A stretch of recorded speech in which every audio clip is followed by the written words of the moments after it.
To the road to growth, success of an entrepreneur. We've raised the bar. Learn firsthand from successful business owners and create your own path to success. I'm going to show you how great I am. It's time to hit the road to growth with team lead of the Enriquez Group, Realtor Vinny. Hi, you Road to Growth listeners. My name is Vinny, but especially Nicole Phillips here. She's the creator of Behind the Brand. I've had a lot of coaches, and I know you're not still a coach. You consultant, help people with their brand. It seems like I've getting more and more of people in that kind of sector. And so the question that I ask when I get people in that sector, right, is how do you separate yourself from other people in that kind of sector? Yeah, well, thank you so much for having me. I'm excited to be on. But the biggest thing that makes my difference is strategy. And so a lot of times individuals will come and find different business coaches, brand strategists that have, great ideas, know how to make sure your brand looks good. But long-term strategy and being able to really niche down and separate you from your competition, a lot of coaches are missing, as well as processes. It's important you have a great brand, but what makes or breaks a brand is systems and processes. And so I have a Six Sigma background. I have an authorized partnership with Wiley Institute, which, the DISC assessment, as well as the 5 behaviors for a team. And really being able to take my corporate background and apply it to entrepreneurial success has separated me from those other consultants or coaches or brand strategists. Yeah, when I think of like branding, I always think of like excitement, especially with the age of today of like Instagram, social media, things like that. And one of the things that kind of intrigued me, I guess, a little bit is it was more about the systems that you put in place, or at least how you brought up the system you put in place, I guess, to build your brand. And is that, I'm guessing, in correlations to kind of how you relay yourself to the masses? Yeah, so as far as my agency, our core mission and our core slogan is to help leaders create brands that inspire. And so it's really a marrying of the two, creating inspiration through branding, through industry leaders, as well as systems and processes. One of the things that COVID has really taught us is automation. It's super, super important. Especially if you are one of those solo entrepreneurs and don't necessarily have a big team to, do all of the roles that's required to entrepreneurship. But those systems and automations is key to expanding your agency, expanding your business so that you can be the leading pack to your industry. Makes sense. And now let's talk about a young Nicole. Who was a young Nicole? Was she all about systems? Was she about organization? Who was a young Nicole?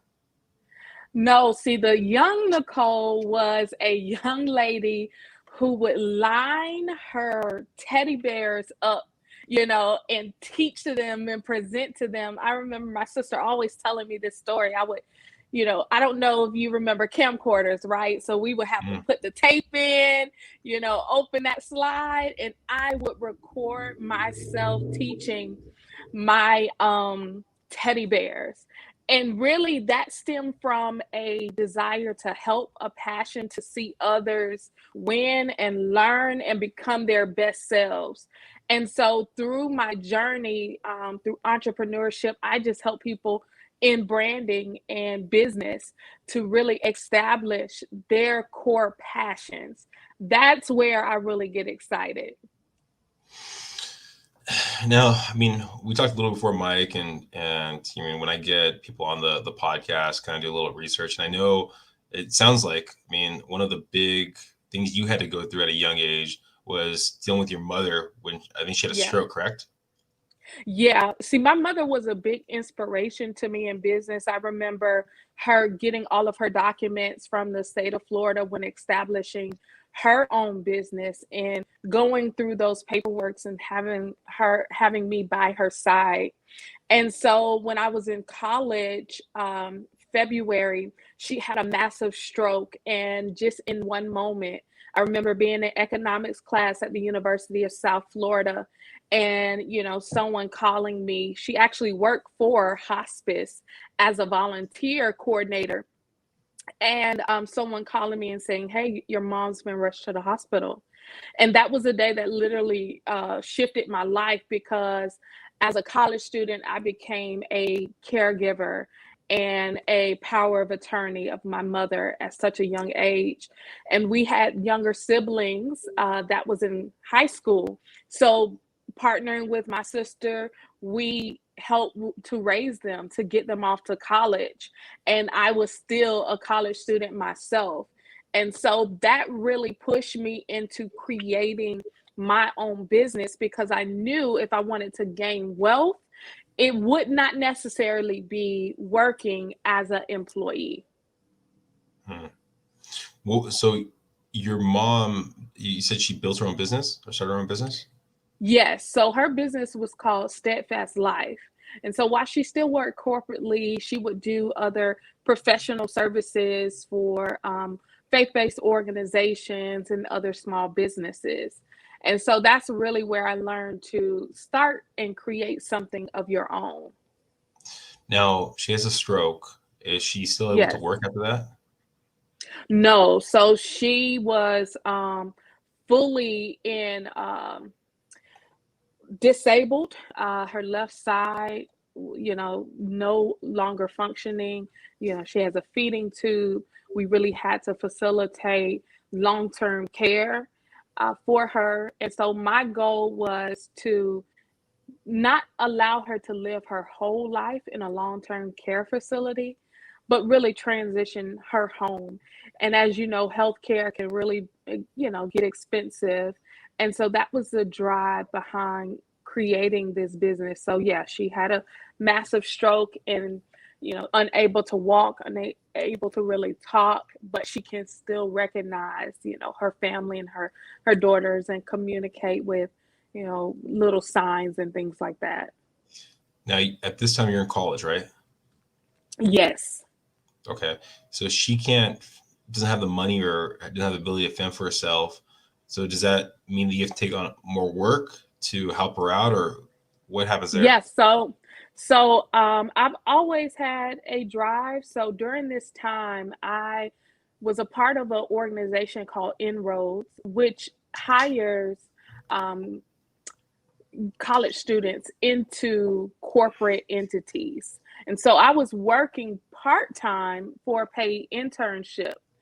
I transitioned to a more full-time role while finishing up my college degree. So I took on more credit so I can graduate a semester early.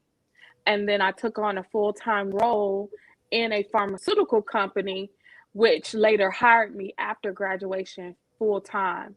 And so it really caused me to grow up even faster, but I knew what I had to do to make sure I was able to facilitate her care with doctors and nursing homes and other, people that were a part of her care plan. Were you, while you were in college, was that your goal to join a pharmaceutical company? Well, I had always been in inroads, starting with my sophomore year.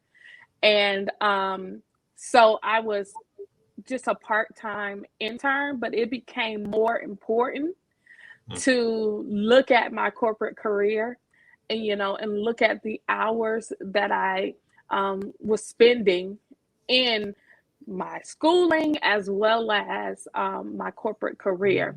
Because I moved to Tampa, Florida, and my mom was in St. Petersburg, Florida, which is about 45 minutes to an hour away from each other. I understood that it was going to be important that I moved back home. Um, especially because this was new, it was a transition for all of us. I mean, my mother, she had her home, so I had to facilitate, selling her home, all of the things that she had as parents, Mm, cars and car insurances and rent and mortgages, all those things that we, do on a normal basis as parents. I now, as a college student, had to help to facilitate and deal with and talk to a lot of people that honestly, I didn't know all of the answers, mm. but I had to make the decisions um, because it was necessary. Have have you ever, even at that time, had any resentment towards the situation or even your mom? Um, I don't think it was resentment, but I do think it was a feeling of abandonment. Mm, And this, I really was able to pinpoint this after I wrote my book called Single, Saved, and Bitter. And it was a journey, it's a journey in a book about healing from bitterness. And so this bitterness was about, man, I was living in college, living life, had minor responsibilities. Now, at 2021, making impactful decisions about information that I'm just learning about. mm, And so it caused me to be very driven in work. So I think I became like a workaholic, um, and really used that as a coping mechanism.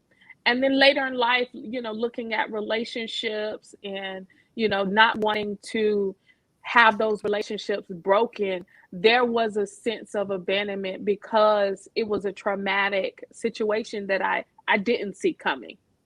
mm.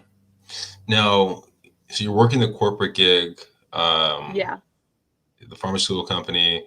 When did the idea of starting your own brand, own business kind of come about? Yeah, sure. So, as I was working corporately, probably about 3 years into my corporate career, I started a business. So I worked corporately and ran a business at night. And so it was mainly about maybe, 20 hours a week that I would spend in my own business, creating smaller brand packages, event branding, um, and then something happened when I was about 7 years into my corporate career. The merger of my corporate job with another company caused them to actually eliminate my role and several other roles within that pharmacy, actually close it down. And so that was the start of looking at entrepreneurship as something full time for me. And so I had already built a clientele, was living off of the severance packet of that company. And I really went to work to build a clientele full time. And there were some lessons that I really learned during that year that caused me to actually go back to the corporate work. And I tell you, I only worked that later job for 1 year before I put in my resignation because it was really a stressful situation. The management team.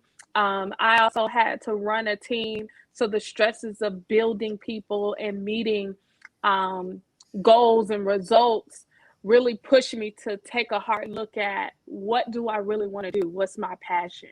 And so after a year during that review, I decided to go full-time entrepreneurship.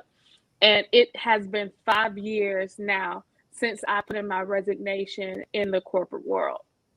All right. So let me get so you had the job or the work in the corporate world, had the side hustle. What was the side hmm hustle at that time? It was still my marketing Okay. agency. Okay.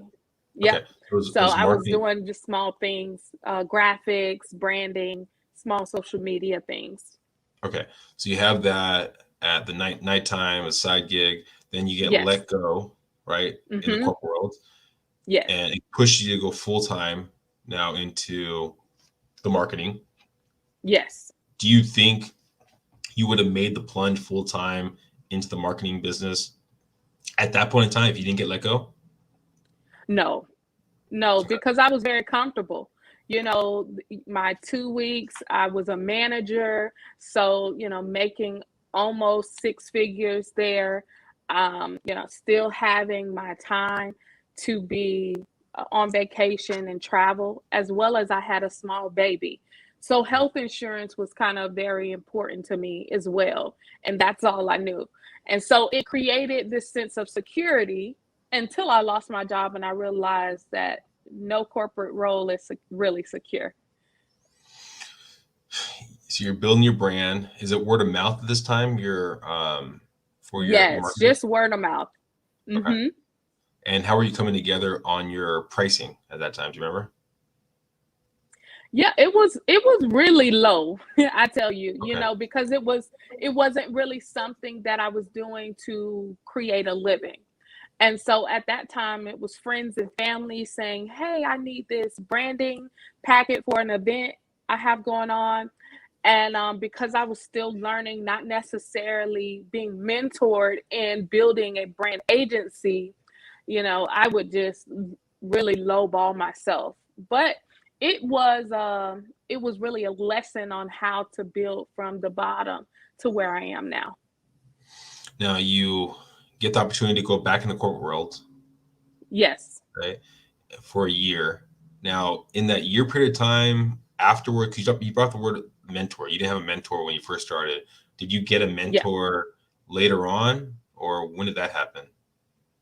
If you did. Yes. So after I've decided to go full time into my brand agency work, Mm, I sought out a mentor. And so, there's also free mentors online and things like that, but I really decided to invest. And so this was a individual who had a brand agency as well. So it really taught me how to set up my systems that I talked about earlier, to develop clients that would work with me on a monthly basis, so retainer clients, and that caused me to really catapult my business. Now, something that I always bring up, and a question that I think always comes up, especially for people listening, either they're listening and they haven't started their business or they did start their business, right? Is that Hmm. transition period of time? Is it pulling off the band-aid, or is it testing your toe in the water and then jumping in later on, right? So when you were thinking, okay, I have to leave corporate world for the second time, right, and go into your business, did you already have the idea that you're going to get a mentor? Were you already looking at that kind of thing, or is it like I have some money saved, I just need to get away from what I'm doing, I'm going to go full time, and then it kind of happened? Yeah. So at the time when I made the decision to leave, I really didn't have a mentor in mind. I just knew that I wasn't happy where I was.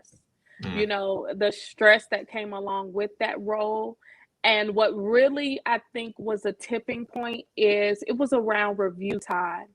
And I know personally what I put into the role that I was assigned, but the compensation that came along with review didn't match my perceived efforts. And so that was a tipping point to say, hey, you know what? I'm going to focus on what I really love to do. I will say that looking back, I probably should have looked at maybe 6 months of, preparation and saving. I like to tell people so that when you are in entrepreneurship, you're not necessarily stressed by bills and money, because what it does is it stifles your creativity and innovation, which mm, then puts you in this cycle where you can't really get out, because mindset is the biggest thing in entrepreneurship. And so I think preparation would have been great for me, but I wouldn't change it because I wasn't happy where I was. And so I rather put in the work for something that I'm building rather than put in the work for someone else's dream and they thrive, but yet don't fully compensate my efforts. Now, the second go around time, you're Hmm. going full time in it. What's that process like? Were you getting more traction than you got the first time? I mean, what was that process like the second time? Yeah, so that's when I really went into seeking out clients. And I mentioned before, the retainer clients were Mhm. key. So I went out and talked to my clients who were dealing with or ordering marketing services on a one-time basis and said, hey, would you like to really develop a marketing plan that we can work on a monthly basis and for you to see the growth that you need rather than a one-time per event. And so that's when I really started to gather my monthly clients and build a stability for me and my family. Now you're growing the brand. You have a mentor now. When did the idea of, okay, you know what? I've accumulated this knowledge. I can help other people kind of get to the point that I'm at. When did that come about? That came about in 2020, actually. Looking at my agency, and we were all affected in some way or another. But people started to really cancel events or move them online. And then there was a need for individuals to pivot. And so that's when I really started to get into the coaching and brand development and help people to create other lines of revenue for them, looking at what they currently had or creating new products and services.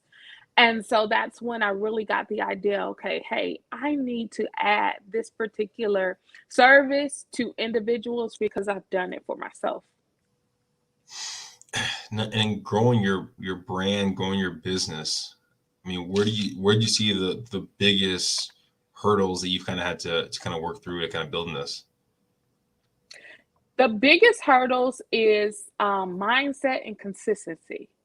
I Mhm. think in entrepreneurship, you're going to have high seasons where income is doing well, and you're going to have lower seasons where, you've lost some customers or customers' lifestyles have changed. And so they adjust. But being able to be consistent and weather the storm allows your clients to think about you when they're ready to get back started or try something new. It builds trust, it builds brand reputation. And honestly, in any business, those who maintain and pivot when necessary really see a momentum when business starts to pick up. How have for yourself in those low moments like you talked about not gone back to corporate or a steady paycheck? What kept Yeah. you kind of pushing forward? Yeah, I think we've all had that moment where we're like, okay, well, let me get find, a job, get on the job board and apply. But freedom, my time and freedom was so important to me. And it was a simple moment when my son, he was in the second grade and he had a Christmas caroling event at school. And I attended, but I saw the other kids who, performed so well. And then after the show would come out and they didn't have their parents there. I Mhm. saw the heartbreak, in the little kids. And I didn't want that from my son. I wanted to always be able to have my time and freedom throughout the day, as well as looking at, my mom and the things that she needs. At a drop of the dime, the nursing facility could call me and say, hey, this is what's going on, or can you be available to, go to this doctor's appointment or attend here. And so I didn't want to have to negotiate that with an employer. So that was my driving point to not give up and keep going. Now, let's say if we were talking in 5 years from now, Nicole, Yeah. where do you see yourself and where do you see your business going? Yeah. So I really see myself helping at least, 500 people in building their six-figure business. I want individuals to have the time and the freedom and the income that they desire. So that's where we launched the Behind the Brand, which focuses on the full person, a holistic approach to business success. And so the next 5 years, I'll really be honing in on helping other people win. Is it going to be, do you see that you're going to have the coaching business separate from the marketing, or is it going to be still intertwined, or how is it even right now? Yeah. So my coaching business is ran personally through Nicole Denise brand, which is the coach, the consultant, and that's where they're able to attend courses.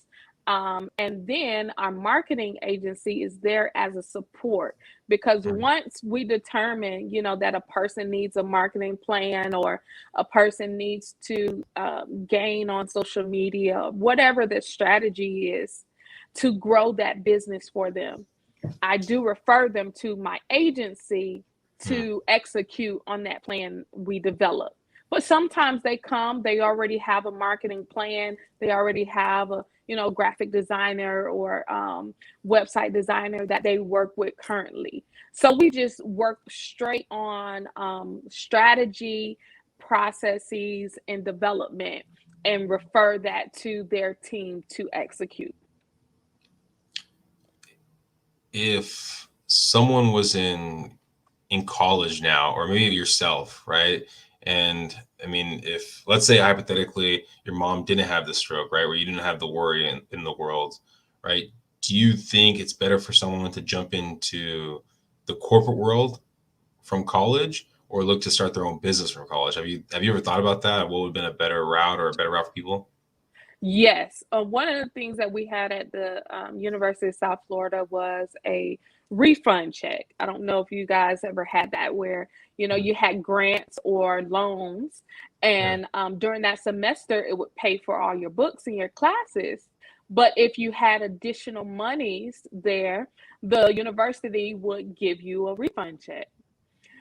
Um, and I thought about how I really spent those dollars during that time. It was, oh, let me decorate my dorm. I need this, I need that, really material things. But if I could go back, I would take that additional refund check and create businesses, or do, investments. There's cryptocurrency now, there's stocks, all of those things. There's real estate investment. I really would go back and take a look at ways to create passive income as a college student and invest in those things. And so that's one of my regrets during college, even though I had that entrepreneurial spirit, just taking and looking at opportunities where I could make passive income.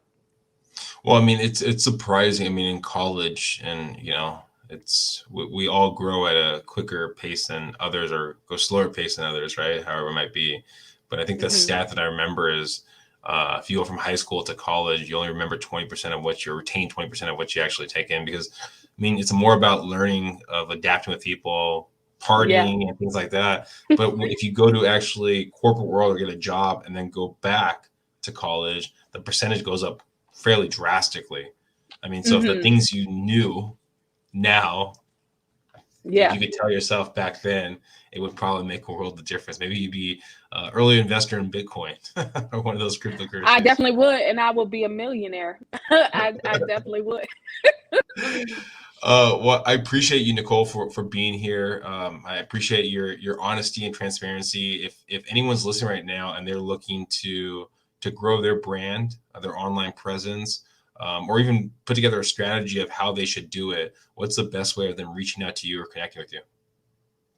Yeah, sure. You can visit online at the NicoleDenise.org, or our agency, ministryeventmarketing.com. And you can find us on all social media there, the Nicole Denise, or Emmy Marketing on all social media platforms. Yeah, anyone listening, I mean, if you have that big why, just like, I mean, Nicole brought up her big why for her son and being there, having the availability to be there for those memories. I mean, there's so many opportunities out there. Doesn't mean they're all great, right? But Yeah. there's so many opportunities out there. And I mean, finding that mentor, finding that coach, finding that person that can help you build your goal, build your dream, build your platform is huge. If you have any questions, anything like that, you're looking to do that, reach out to Nicole. Please subscribe to the platform. Please share. And on to the next one, guys. Hope you guys have a great one. Bye, everyone. Thank you.